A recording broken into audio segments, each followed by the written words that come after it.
Welcome to the 5th episode of Mol Belgie Recaps from Reality TV Warriors. My name is Michael Harmstone, and joining me as always is the Canadian who, as his social media last night proved, drinks too much, Logan Saunders. Good afternoon. You honestly couldn't expect me to see all that on Facebook and go, yeah, I'm not going to say that on the podcast. I had a feeling you may have seen it. It was my favourite thing all week, was just you going, yeah, I've got a 4-hour ride now and I feel so unwell. I didn't feel as bad as I thought I was going to. Like the 4-hour bus ride for those of you who don't know, I'm in Chiang Mai right now again.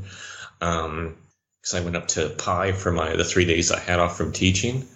And the 4-hour bus ride from Chiang Mai to Pai is a super windy road. Even Thai locals I know on buses have thrown up during the ride. It's that bad because it's windy and it's all hills for 4 hours straight. And Logan thought it was a great idea to get absolutely shit-hammered. Actually, it wasn't that bad. It wasn't as bad as the 2 nights before that.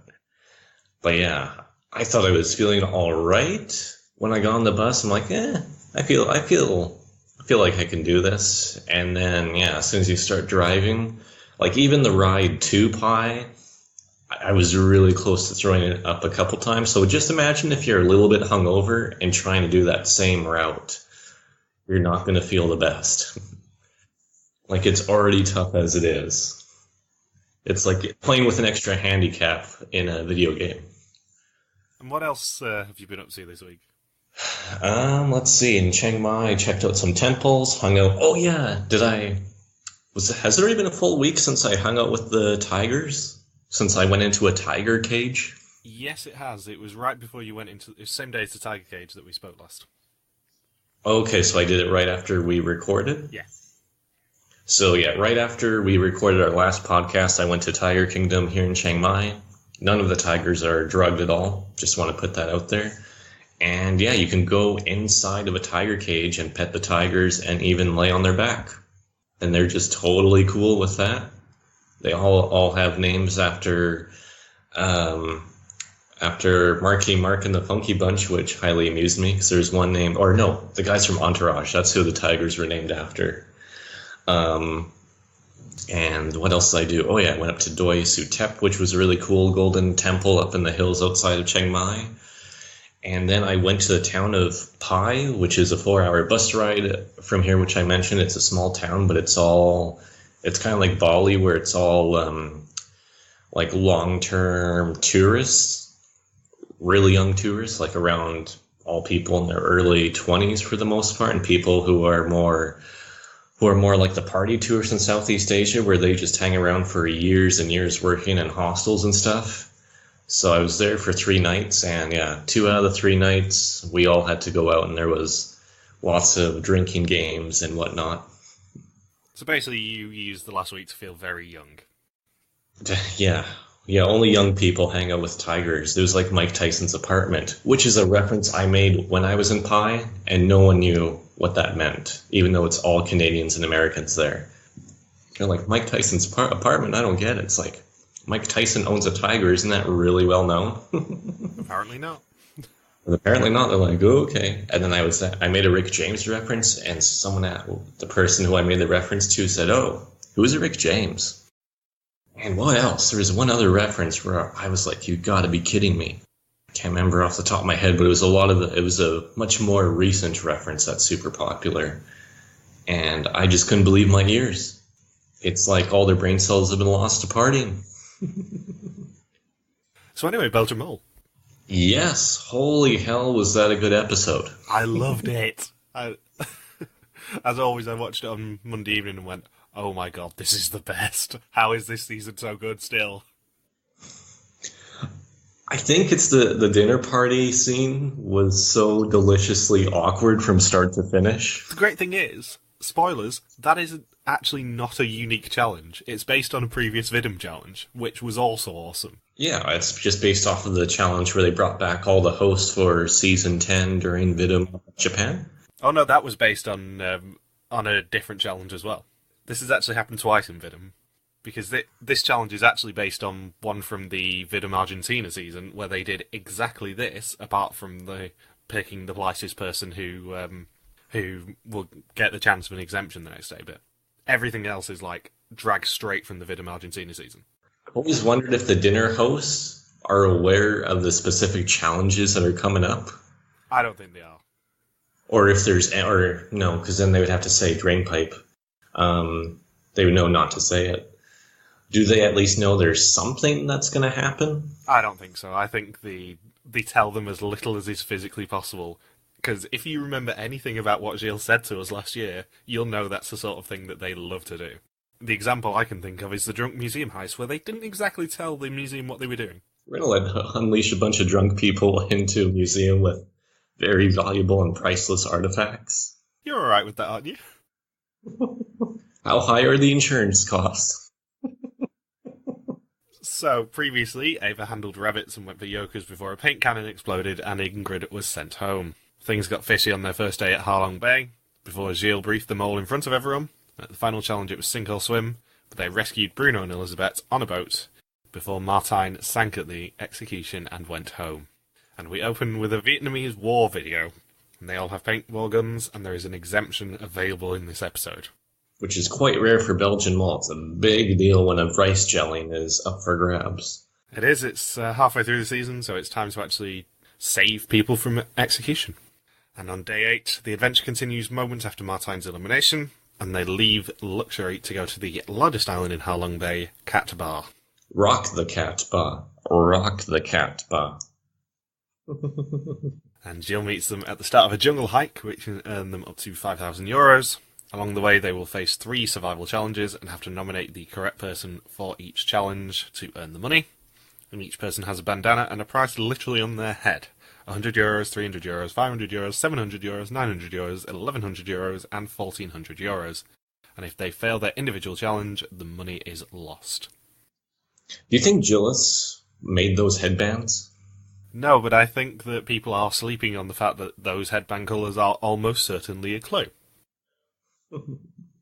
Because any time anyone gets a choice in a show like Belgian Mol, you know that there is a clue hidden behind it. And it's very interesting, because a couple of weeks ago there was a clue floated around the internet about the colour orange. And everyone thought it related to Yuri because that week he wore a t-shirt with the flag of the Netherlands on it at the execution. However, there's one person who does pick an orange bandana this week, and that is Kaat. And I know it's just confirmation bias, and I'm fully aware that I'm horrifically tunnel-visied right now. But yeah, Kaat picks the orange bandana. She also goes straight ticket by the end of the episode, which is very unusual for a mole to say, barely halfway into the eliminations. She does. And, spoilers, she goes straight ticket on the person who went home. Which means either she survived only by seconds, in which case Gilles would have told us that, or she's the mole. Maybe she at least got like 1 or 2 questions right, based on the choices, and Ava just is so nauseous that she just messed up the... Well, Ava even said that she tilted too much towards one person, so maybe she was able to get away with just 0 or 1 points on the quiz, and Kaat was still able to scrap like 2 or 3 through. Like, the mole is female. Maybe, so the highest possible score is 18 out of 20. So the distribution is that Axel has a light blue and €300, Bass has €900 and a black bandana, Bruno has €1,100 and a red bandana, Elizabeth has €100 and a pink bandana, Ava has €500 and a yellow bandana, Yuri has €1,400 and a white bandana, and Kaat has €700 and the orange bandana. And because he's old, Bruno compares the nature to something you'd find at a garden centre at home. This looks like my backyard. I loved, I was sleeping on Bruno a little bit at the start of the season, but I'm warming to him now as just basically being the token old person. I still don't love him as much as I loved Steve last year. You know what would have been great when Bruno signed up to do the direction skill test? The direction should have been that you get attacked by karate kids from all 4 directions. The kids just start jumping out of the jungle to do those drop kicks Surprise attack! from all directions. It's a survival test, Bruno, because there's a chance you will not survive. I mean, Bruno's not allowed to go home until they put him on a roller coaster because that's now the gold standard for old people. I can't see any of those letters. I'm fully expecting Bruno to go home next week, by the way, because it seems to be the older male who goes home at Final Six. Someone pointed it out on Bother's Bar this week that, yeah, you should fully expect Bruno to go home because it's Final Six next week. Oh yeah, that is a pattern. What was it, Tybalt in the Argentina season? We had Steve last year. We had Hans went home at Final Six the year before, and yeah, Thibaut. Good old Tybalt. The only guy to get away with sitting out of the challenge. Until this week. So Bruno is a very, very, very, very marked man. It would be crazy for Kaat. Do you think she's going to go straight ticket again, or was that kind of a, what's the moral of today's story, children? A wake-up call. Wake-up call, yes. I'm not sure, because it depends on whether you actually suspect her or not. Because if you suspect her, then she'll probably keep going straight ticket and go, oh, how do I keep surviving? Yeah, I mean, you just want to try and see if you can just... It's like Final Destination, right? You want to keep dodging death. She just has to be careful of the neon sign going through her cafe. Yeah, the Cat Cafe. So the first mini-challenge is for 2 candidates, and it's to make fire. And they can only use each person once. If they succeed, they earn the money on the bandanas. And they choose Bas and Ava. So there is €1,400 at stake in this challenge. And they have 3 minutes to light a lamp with a magnesium stick, and they fail. There's really not a lot else to say about a fire-making challenge. They don't do it. It was supposed to be easy cheesy. It was supposed to be easy peasy lemon squeeze, and it was difficult, difficult, lemon difficult. I like how they said, like, oh, who can't make fire with flint? And I'm thinking, man, they really need to watch the ending to Survivor Cook Islands. They really need to think, yeah, I probably couldn't do that. I'll hold my hands up, I couldn't do that. It looks it's easy cheesy, just don't make me do it. Yeah. It's easy cheesy from a distance. It's also easy cheesy if you have more than 3 minutes. 3 minutes is not much time to make fire, folks. Can we stop saying easy cheesy, please? It ain't easy stopping. It ain't easy being cheesy. Yeah, 3 minutes is not long at all to make fire.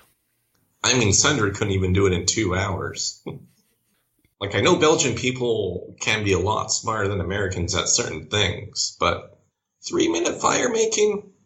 I don't think that's ever been done on Survivor in all of their fire making challenges. I don't think anyone's ever been able to do it in 3 minutes flat.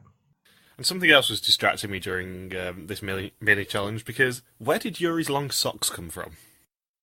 He just suddenly appeared. It's Yuri Longstocking. It's a clue. It's another clue, Michael. Orange shirt last week, really long stockings this week because the mole stalks the contestants. How did I not think of that? So the second sign is also 2 people, and it's directions, and they choose Bruno for €1,100 and Axel for 300, and they have to find 2 hidden pocket knives using compass directions. And it's the Karate Kids that are holding the pocket knives, so as soon as Bruno takes it out from the tree, he'll suddenly get attacked. Yeah, the ninja children are just waiting in the trees for him. Tom Tom, Rocky, Colt. And he doesn't even expect it, bless him. And they just steal every euro off his head. It's quite depressing, actually. Yeah, if only they had if Bruno and Axel had swapped the values on their headbands. And they choose to go for Axel's knife together, despite the fact that he is worth significantly less. And they also only have 3 minutes to find each knife. And they forget to look for the second direction, so lose Axel's €300. I like how Axel is so much taller than Bruno. I don't know if you noticed this in the episode, but like Bruno said, oh, can I look at the map? Axel would only lower the map for like half a second. and then he would quickly raise it so Bruno couldn't see it anymore. It's like he was taunting Bruno the whole time with the compass. Like, you're going to see it. Nope, way back up here. Jump up here, old man. Axel's such a dick. However, you know what else is really uncomfortable? Is the conversation about gender roles. Yeah, like, what? We can't... Having Ava and Kaat or Elizabeth do the direction part? No way in hell. You have no chance. After last week's hatred of women from Elizabeth, we get even more hatred of women and why they can't use directions. And of all the jokes that I thought were going to return this week, this was not one of them. Yes. Belgium rolling back the clock on feminism. I'm just thinking with the paintball challenge, it was a man driving the Jeep. I wonder if it wasn't allowed for Elizabeth to drive the Jeep. More casual misogyny. Yeah, or let's see, what else? That Kaat and Ava were irrational with their quiz taking because they all went for one person. Because women play the mole emotionally, I should say. It's a real shame that it's Ava who went rather than Elizabeth, purely because I think it would have been a hilarious 2-episode arc for Elizabeth to get so close to a potential family visit and then lose because she'd just been a bit too irrational and gone for one person too quickly. That's how her story should end. But it didn't. And they find Bruno's knife with 4 seconds to spare and bank the €1,100. Yeah, they pretty much bank those zeros by pure luck. Oh, yeah. Yeah, they know they're in the rough area, but they don't know for certain. Makes Axel that much more suspicious, because I feel like he was doing a lot of little things to hold them back in the challenge. I mean, he definitely succeeded with not getting the first €300. And then I think he was just as shocked as anybody that Bruno found the €1.1 knife. The question is whether you think the mole would go for a really low value or not. Yeah, but that's true too. Maybe you'd want to be like Yuri and go for like the maximum. How would you play this as a mole? Because this week's challenges are a bit more difficult to put yourself in the mole's shoes, I think. I mean, Ava was suspicious just because she went for a higher value than said, oh, I'm going to do fire making instead of something really physical. Granted, none of the 3 challenges are really all that physical. I don't know how I would play this as a mole, honestly. Because you can just like say, oh, I've shot a bow and arrow before, and then you give your 2 partners in the challenge really bad advice on how to shoot it. And then when you shoot the bow and arrow, you can just get really close to the target. You can be like, oh, aim higher. Oh, no, you missed it. Because if you were a mole that was selected before the season, and you had a chance to practice archery, I'd suspect that the mole would have been doing the archery for that exact reason, because it's the one that you can easily go, oops, I messed up on it. But with it being a mole who was selected on location, I'm not sure anymore. I think the contestants could definitely hear if somebody was practicing with a bow and arrow in the hotel room. Yeah, I mean like practicing it in Belgium like Peter did with the baseball last year. Right. But it would just be funny if they still try to get them to practice on location and like Bruno's sleeping and then suddenly an arrow comes through the wall. What the hell was that?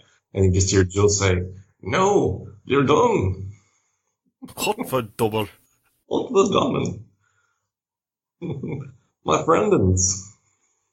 And the final challenge awaits them atop a steep slope. And the remaining 3 each have 3 arrows and have to try and shoot fruit on a table with a bow from 20 metres away. And if they hit a piece of fruit, they earn the money that is on their head. I didn't know that William Tell was Vietnamese. Apparently so. What they should have done is double the money if they managed to shoot an apple. Yes. And it would be on top of Bruno's head. Whilst he's being distracted by ninja children. Yeah, it's while he's trying to defend their attack, so it's a moving target. It's just old people getting beat up all the time. Paul Osselson would love that.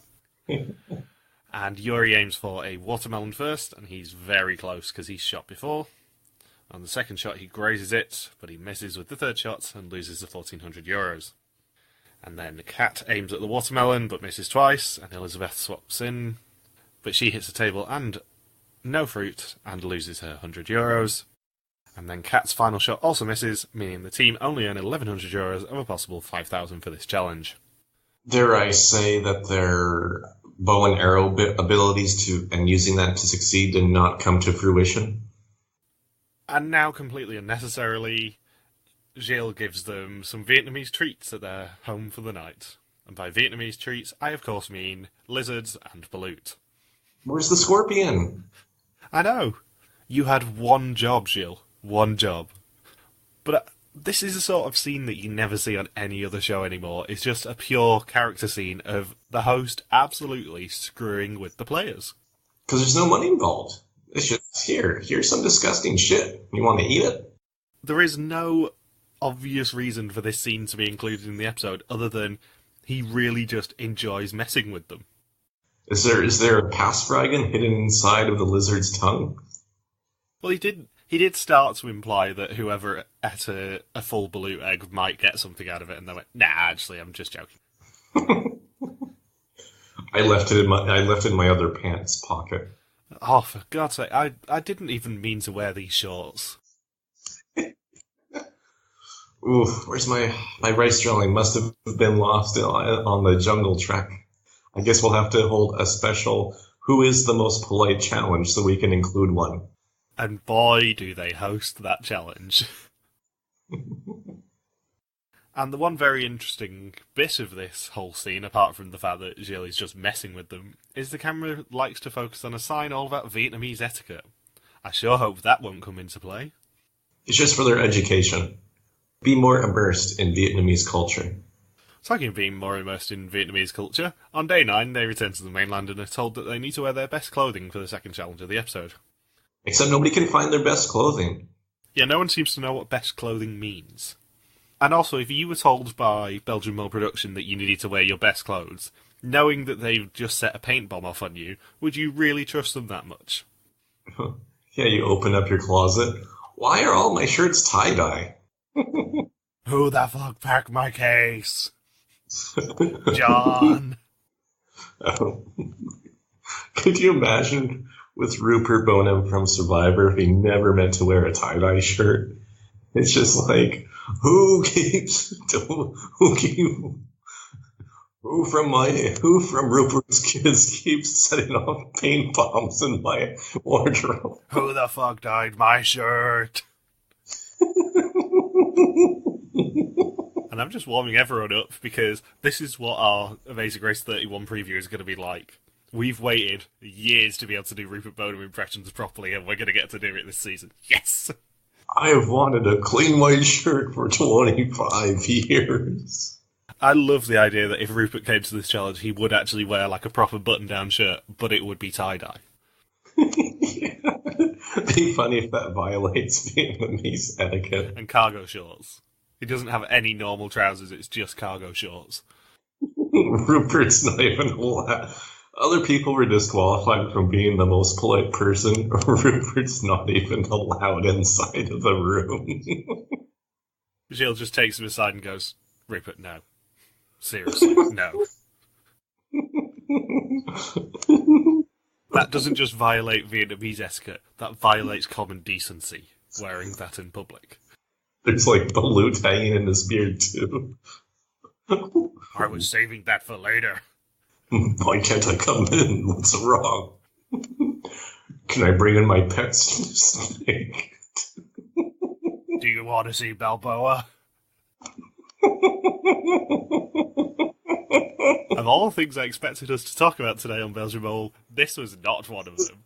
Because we're just, like, we're warming up for Amazing Race 31 now. It was a nasty surprise that they brought it 5 weeks early, and we're going to milk it for everything it's worth. It's just Rupert with a bunch of Belgian Vietnamese people at a dinner table. I've broken you, and I've not even done proper Rupert jokes yet. It's like Yuri trying to say, hey, Reagan Pipe and Rupert's just You just picture him getting into Rupert mode of being really intrigued. Reagan pipe? Tell me about this Reagan pipe, Yori.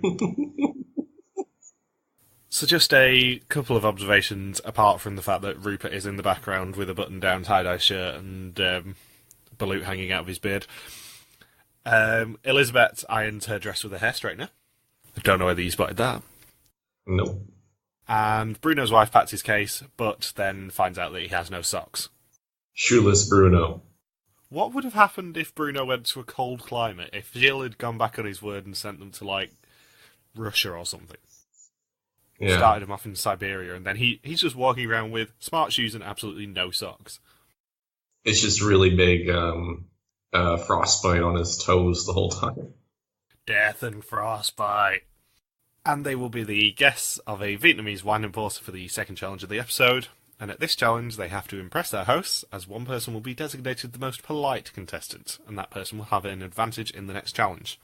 And they will also find out that there is up to €2,800 available at this challenge if they complete little mini-challenges. But will those mini-challenges go against Vietnamese etiquette? I wonder. And because they're early, Gilles gives them a quick guide on Vietnamese etiquette, and then Kaat points out that it was previously available on a sign at the evening before his meal. Kaat noticed it. Kaat noticed it, but she didn't draw attention to it. Interesting. I wonder if they came up with crazier ideas, but they were so afraid of coming up with challenges that were too rude that it would offend Mr. and Mrs. Huang. Yeah, what do you think were the challenges that they couldn't do on this? Because some of them were ridiculous. Yeah, but they were more playful ridiculous. Like, there wasn't one where it's like, eat have a mouthful of food and then spit it back out onto your plate slowly. I could see something like talk with your mouth full being on there. Yeah, or like you can't say fuck you to the host or something. For €800, get the host to tell a dirty, dirty joke that we won't be able to air. I mean, like, filthy, dark joke. Yeah, and that's why. And then they said, "We're the aristocrats," or hit on Mrs. Huang. Yes, don't talk to the host at all. Just direct every question through his wife. Or that's a good question, Mrs. Huang. What do you think? I would like to make a toast to Mrs. Huang. Thank you for inviting us to your home. It's actually my restaurant. I bought this, not her. You can say thank you to me, okay? Or be like, hey, Axel, how much can you bench press? Mrs. Huang, I can bench press 400 pounds. And just to add a little bit of fun, because it's incredibly rude, they have to all speak English at the meal. So for the finale, does that mean everyone in the audience has to speak English? Otherwise, it's going to be rude. Exactly. It's going to be rude to those of us who are flying in from different countries, hint, to go to the finale. They have to just all speak English. I expect English subtitles in our screen, which, let's be honest, is going to be the Kaat screen, because I'll strong-arm you into supporting Kaat if she's there. And then does that mean, or with Elizabeth there, like right before the screening starts, she has to make a really long speech? Yeah, and also she has to make sure that the women don't feel as good in the cinema. She needs to make sure that all the women feel a bit more hesitant about her being the mole. I bet you when Elizabeth was at the dinner, that she probably asked for permission to speak each time. I mean, I know Elizabeth is being set up to go home pretty soon, but also, I love the fact that we can just continually make these jokes about her. Or what they also should have done at the Vietnamese dinner is that one of the things that you have to say is, you know what I'm a big fan of? Capitalism. Your €1,000 challenge is to say that communism sucks. Yeah. I really hate the Reds. For €1,500, just say Ho Chi Minh was an idiot. Or do the Robin Williams impression. Follow the Ho Chi Minh Trail. Follow the Ho Chi Minh Trail. And the twist to this challenge is that there are 3 Vietnamese etiquette experts watching and making notes, and they will be the ones to decide who the politest person is, despite what Mr. Huang wants. Are there no male etiquette connoisseurs in Vietnam? I'm not sure, but it's hilarious that Mr. Huang ends the challenge just going, yeah, I think Kaat was really good, and the women on the jury just go, no, we're not putting Kaat for this. She whispered too much. And Yuri gets told to excuse himself to go to the bathroom, but instead he finds 7 envelopes on top of a barrel, and each of them contains the challenges which will earn the money for the pots. And Yuri's challenge is to ensure that their host says the word regenpipe, the Dutch for drain pipe, and he can earn €300 for this challenge. He doesn't put much effort into it. He doesn't, he just tries to piggyback off Kaat's song later in the episode and try and say that there is a song called Reagan Pipe and drop Elizabeth in it and get her to sing a song about Reagan pipes. Because if there is one topic that I can sing hundreds of songs on, it's drain pipes. That's what I was going to name my first kid. What, Drain Pipe Saunders? Drain Pipe Saunders. I mean, you've said it now, it's out there in the ether, you've got to live up to it. It's like Chalupa Batman from the League. Your future lady friend probably won't be very happy to call your firstborn child Drainpipe, but you've committed to it now. You can't go back. And then there is a wonderfully awkward moment when Yuri suggests that Elizabeth goes to the bathroom, and she just goes, but I don't have to. Now I think you really want to go to the bathroom. Hint. There's a glory hole in there. It's a perfect opportunity for you to say that women are so disgusting in their bathrooms. You know what one of the cards should have been, after saying you had to go to the bathroom, is that you have to return saying, you do not want to go in there. Or for €150, oof, I'd leave it a few minutes if I were you. Or say, is there any ventilation in the bathrooms? Just come back and go, pee you.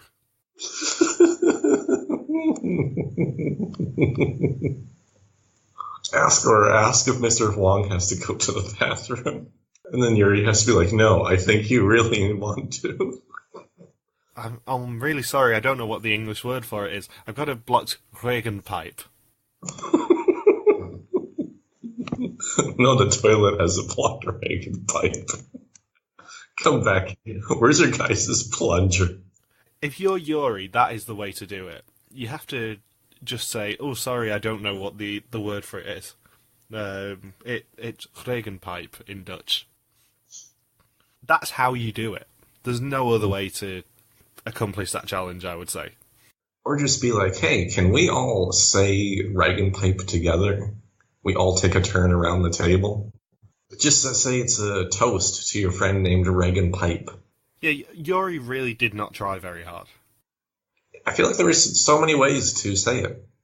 And given that we know after the challenge that the value of it was based on how difficult the challenge was to accomplish, the fact that it was only a €300 one means it's not that difficult.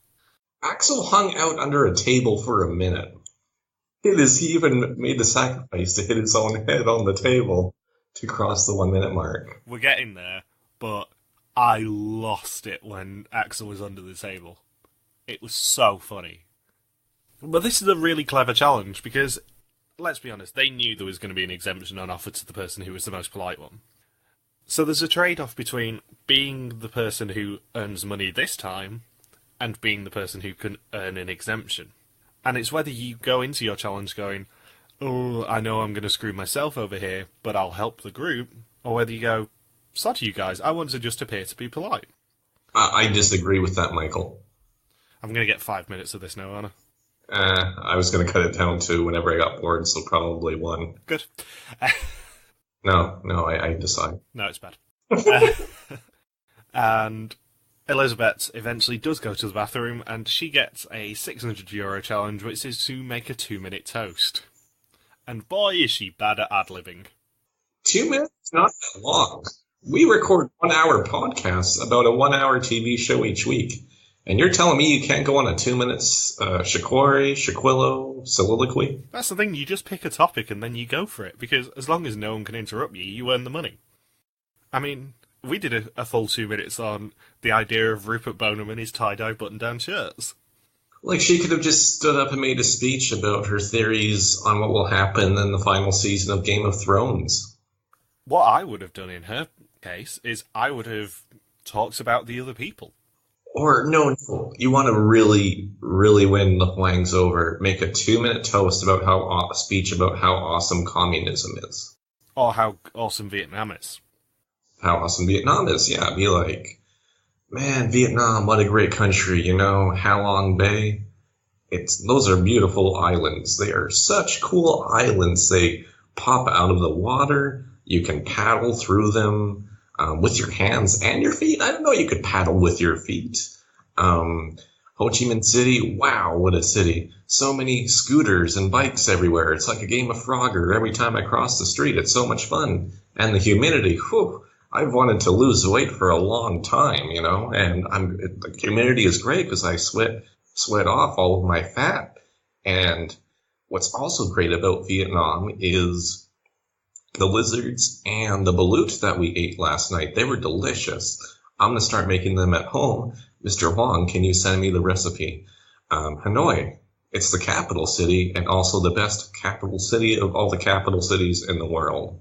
Like, I'm probably almost at 2 minutes right there. Yeah, there's 6 other people who you know very well around that table. You talk about each of them for 20 seconds, you get your money. Simple as that. Yeah, do that too. I mean, she could have also talked for 2 minutes about her favourite subject, which is why women suck. This is my 2 minute speech denouncing feminism. Can you imagine somebody doing that at a fancy dinner? My favourite thing about all of these jokes is the fact that it's almost certain that when we're in Antwerp in a few weeks, we're going to bump into Elizabeth, and she's probably going to be aware that we just keep joking that she hates women. So I'll say it now, Elizabeth, we know you don't hate women. This is what we call comedy. Can we do a 2 minute speech about comedy? No. And Axel is the next person to go up and get his challenge, and he gets the most valuable challenge of all, 700 euros. All he has to do is stay under the table for a minute. And of all the people to get this, of course you give it to the guy who is far, far taller than everyone else. He's longer than the table. Like, does it still count if part of his body has to be out of the table because he's so damn tall? The visual of Axel having to crouch under the table is just delightful. Oh, my chopsticks. And Ava says that she's left-handed, so she can't eat very well with her right hand, so she asks for permission to eat with her left. And her challenge is to knock a wine glass over, and if she does it, she earns 100 euros. And Kaat asks to sing a song with everyone before they eat, and this is her challenge, and she has to sing a song and get at least 3 people to join in, and she can earn 400 euros for this challenge, which she does, nice and easy. At which point, Yuri takes the opportunity to introduce the word regenpipe, and try and dump Elizabeth in it, saying that she's got a beautiful singing voice, and does she want to sing a song about drain pipes? She says no. No, I will not sing a song about that word you just said. I have to keep my dignity intact. It wouldn't be very ladylike to sing a song about Reagan pipes. And chopstick etiquette is quite important, and Yuri's previous struggles come back to bite him, and Axel also struggles controlling the chopsticks. And his first attempt to hide under a table fails as he drops his chopsticks, but they're immediately replaced by the hostess as per the etiquette.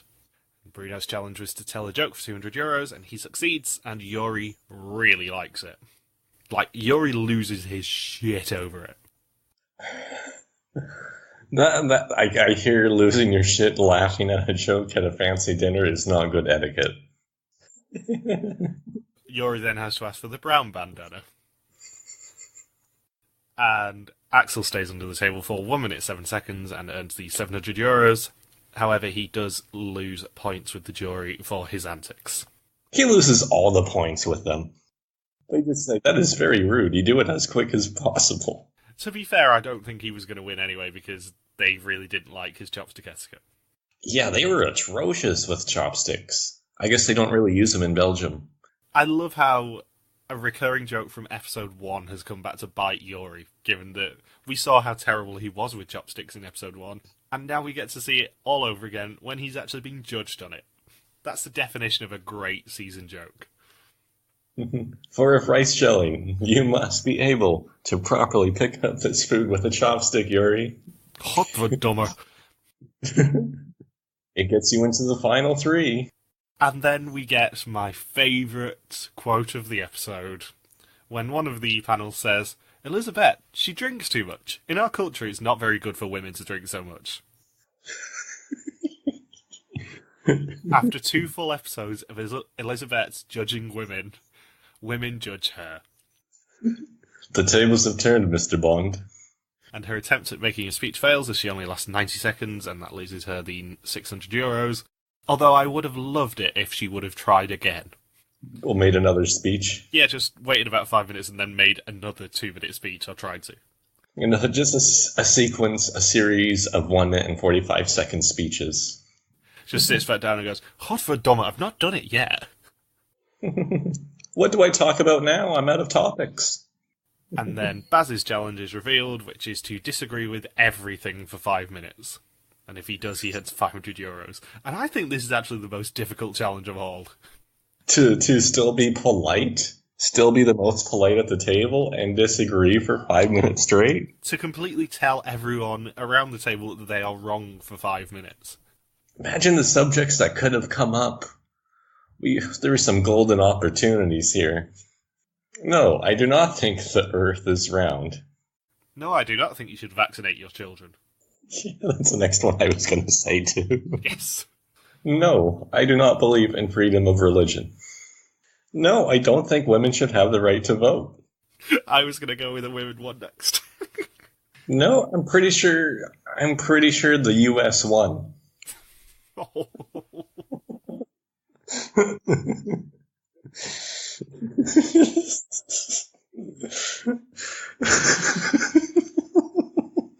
You're going to get me in so much trouble. Could you imagine if the Vietnam War somehow came up as a topic during dinner? Something tells me that they were specifically briefed not to mention the Vietnam War. Wait, Mr. Wong, you were a POW? I don't believe you. And he does disagree with the host and annoys him, but earns the €500. And he was still the most polite. He disagreed with the host for 5 minutes straight. Even disagreed with him saying, "No, you should not be drinking coffee. Do you know what that does to your heart?" It's terrible for you. It's terrible for you. Mr. Wong, I want to be able to have dinner with you if you come to Belgium next year. I don't think you're going to make it to Antwerp. And the jury immediately eliminates Elizabeth, Axel, Yuri and Ava as they were the worst. The worst. And the host wanted to choose Kaat, but the jury overruled him and narrowed it down to Bass and Bruno. And they earned €1,800 of a possible 2,800, and Bass is selected as the most polite contestant, and he's taken away immediately by Gilles. At least he didn't do the 5 minutes at the very end of the challenge, so we didn't have to disagree with Gilles and say, "No, I do not think I was the most polite. I think it was Jury with his chopsticks." And I bet Bass was well excited when he got picked as the most polite contestant, because last time he got taken away somewhere for the night, he got to stay in a temple and have the coolest experience ever on the mole. This time, not so much. He just gets to stay in a bunker. Hey, you remember John McCain? This is your role. You're going to the Hilton. Yes. Oh, sweet, a night at the Hilton. The Hanoi Hilton. Dun dun dun. And Bruno says that his main suspects, Ava and Yuri, had easy challenges, and Elizabeth can't improvise, and Kaat says that Yuri didn't try very hard. And one thing I did notice was that above the challenge barrel, there's a massive picture of the Last Supper, and I'm wondering whether that's going to be a clue of some description, because it was very visible. Peter's religious clues continue. Maybe I've just got burned by you saying that the religious imagery last year wasn't leading towards Peter, even though it was. And everybody wakes up on day 10 without Bass, and they realise that if they get through this episode, their families will hopefully visit. And Ava is super sick. and lies down for the entire drive towards their last challenge of the episode. It was Mr. Huang. Mr. Huang's dinner gave her food poisoning. Well, I'm not denying it, but I'm also not... Yeah, I'm not denying it. I certainly wouldn't say it, but I'm not denying it. Yeah. It's like their version of Bolly Belly. Baz is taken to some tunnels and lots away, and everyone else has to find him and get him to a jeep unharmed at the top of a hill in an hour to get €4,000 for the pots. And each person has 2 dog tags. Each dog tag in the jeep that earns that candidate a yoker. If they get shot, they can still give one of their dog tags to a person to try and earn a yoker at the end. And going back to our discussions from last year about stereotypical challenges, at what point after they decided on Vietnam do you think they went, we need to do some sort of Vietnam War reference? Let's tie it into the paintball game. We tied Mexican standoff into the paintball game last year, why don't we do it this time? You always have to have one each season on them all. I just love the idea of what they were spitballing for the stereotypical challenges. And going, yeah, actually, how about we just do Vietnam War? It'll be sweet. What's the worst that could happen? Agent Orange? That's probably the worst that could happen if I recall the Vietnam War correctly. And Ava is still feeling unwell and doesn't want to participate, so she has to give her dog tags to someone else. And along the way, there are 6 snipers, and they get the first part of a map to get them to an armory, where guns and another map await, and Ava decides to give her tags to Bruno. And I think I probably would have hated this challenge if I was on the mole. I would have hated it if I was Axel, because I'm a really big target. You're a really big target anyway. That's what I mean. He's huge. I mean, you shoot at him, you're probably going to hit him. It's the same reason I don't like playing Laser Quest. I haven't played Laser Quest for years, and I actually got penalised the last time I played Laser Quest because I was crouching too much. I'm 6'5", what do you expect? I'm a walking target if I don't. So Axel, he did not last long. He did not, no. I think you mean human target Axel. Human target Axel, yes. And Yuri gets the only gun that they can have before the armory, and they come under fire from a sniper almost immediately, but everyone reaches the armory in under 6 minutes. And the next map takes them to a key which will free Bass, and then Axel gets hit and has to stay behind and gives his tag to Elizabeth. And then we get the most dramatic scene in Belgian mole history. How will we ever get past this sniper? Bruno, what are you doing? No. Any war movie I've ever seen, you need to have some sort of sacrifice to make it more emotional. It really couldn't have been non-scripted any better. Exactly. I think he probably got there and thought, yeah, I'm not going to be able to survive this. I'm just going to get a hero edit out of this. And the way he did it, too. Just running across and just started shooting until he got shot. Bruno, what are you doing? No! They killed Bruno. Bruno died on his way back to his home planet. Yes. All he needed was, like, right after Bruno dies, they all should have had a moment to be like, we're going to do this for Bruno. That is the only thing that was missing. If the Karate Kids didn't get him, the snipers certainly would hit. Yeah, the problem for Bruno is that any time he gets eliminated in anything, he does end up having to be attacked by karate children. It's just how it works now. Yeah, they just all pour out. He's down, Bruno's down, he's not even moving. Why are you still kicking him? He's human. And then you have the 3 women judging, they're taking notes. It is not polite to kick an old man repeatedly, especially in the testicles. I don't want to pick the small ninja children. Even though Mr. Huang thought they were the best.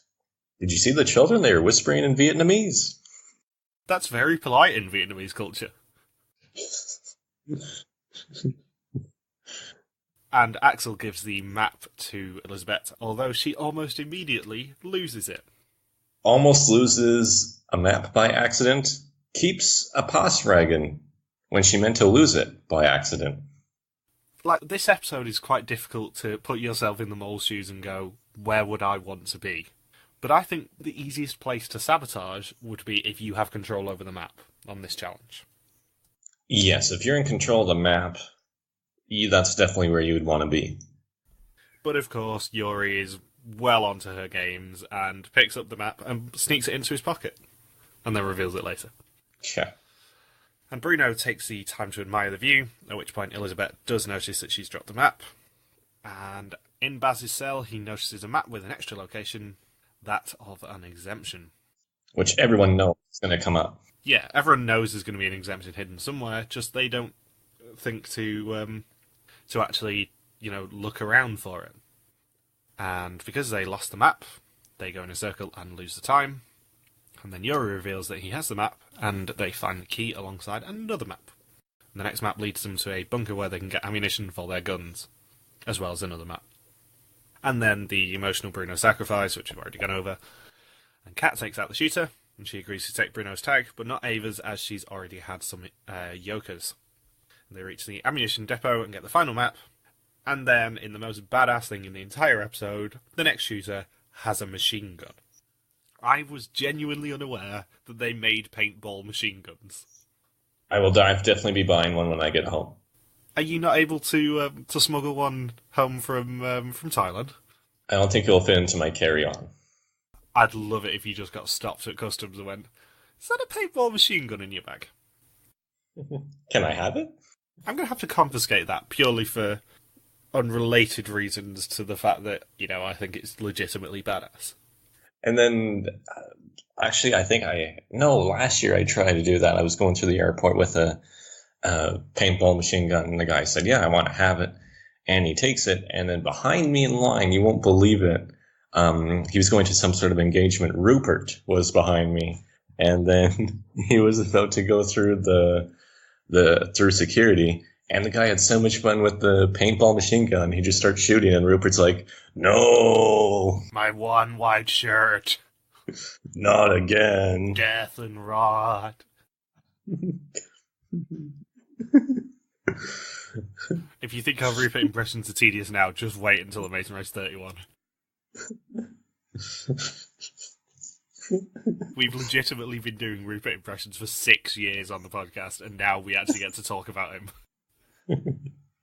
And Kaat gets shot in the back as they try and sneak around the guy with the paintball machine gun, and only Yuri and Elizabeth are still alive with 12 minutes to go. And in order to get past his exemption, they will have to retrace their steps, go past the machine gun paintballer, and find it hidden attached to the bars of a window on the narrow alleyway they try to use to get around him.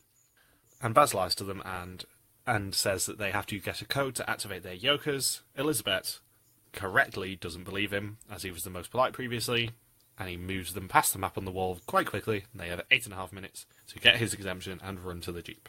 And then Baz gets his exemption and claims that it was a trap, and that there's nothing there, but Elizabeth spots the exemption in his pocket because they're massive. With 4 minutes left to go, they just have to get to the Jeep. With 50 seconds to go, Baz reaches the Jeep, but Yuri and Elizabeth are under fire, and they all do make it, but Elizabeth and Yuri both throw dog tags off the Jeep because they don't want to give yokers to anyone else. Except one for Bruno. Yeah, except the accidental one for Bruno.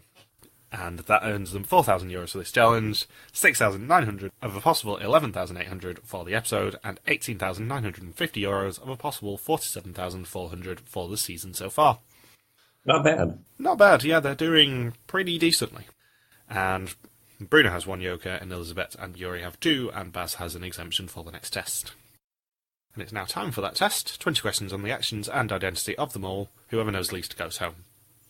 And Yuri says that Kaat took a risk at the paintball challenge, so she's inherently suspicious.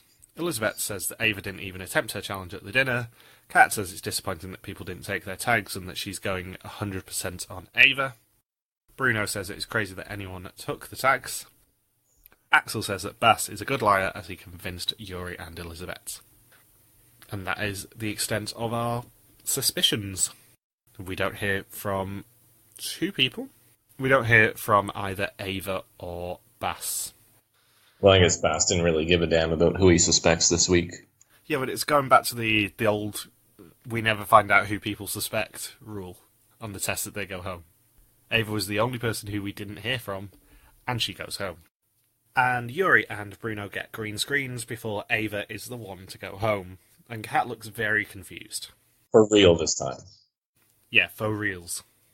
Last time it was a lie, this time it was not so much. Mhm.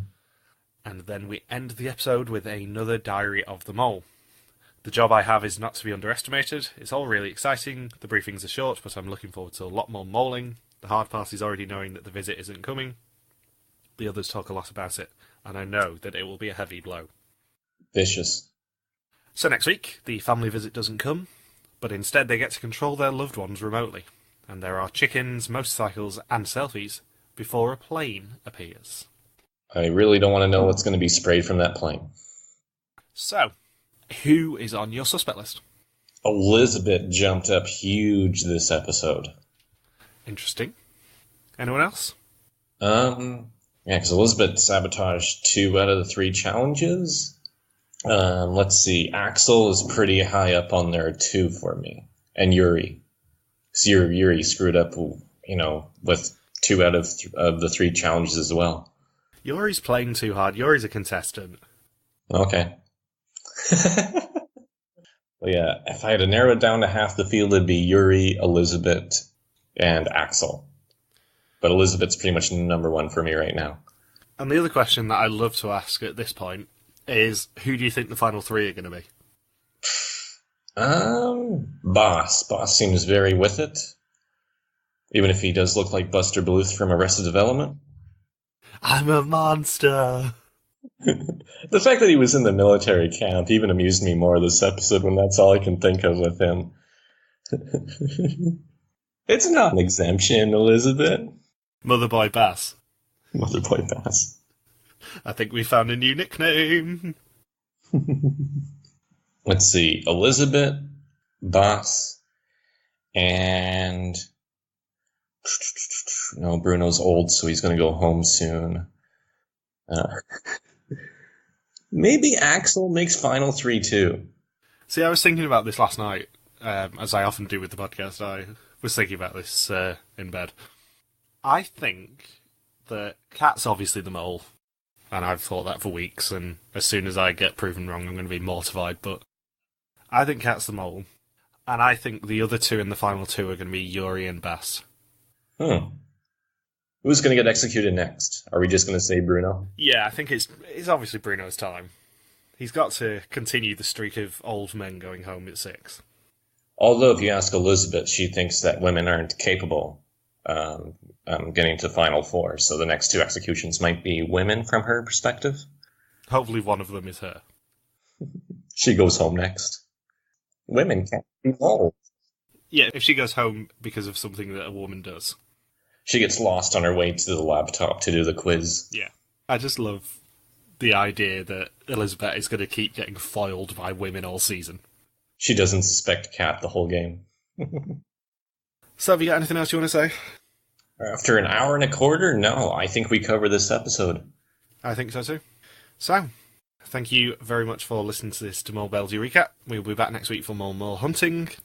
If you've got any questions, feel free to contact us on our Facebook page, Reality TV Warriors, on our Twitter account, RTV Warriors, or on Twitter pages, MJ Armstrong for me, and Log Super Quacky for Logan.